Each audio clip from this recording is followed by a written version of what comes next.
నమస్కారం ఘంటారావానికి స్వాగతం. ముందుగా ప్రధానాంశాలు. బంగాళాఖాతంలో కొనసాగుతున్న వాయుగుండం మరికొన్ని గంటల్లో తుపానుగా మారే అవకాశం.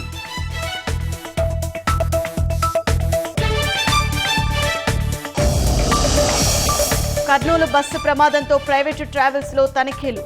నిబంధనలు పాటించని బస్సులు సీజ్ చేస్తున్న ఆర్టీఏ అధికారులు.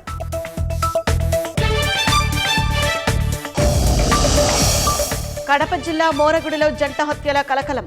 ఇటుకల భట్టి వద్ద వృద్ధ దంపతులను చంపిన దుండగులు.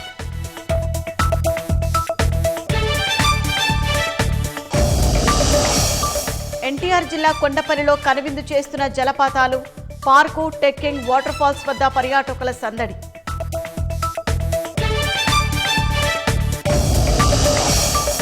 ఢిల్లీ ఎయిర్పోర్టులో బంగారం తరలిస్తున్న ప్రయాణికుడి అరెస్టు.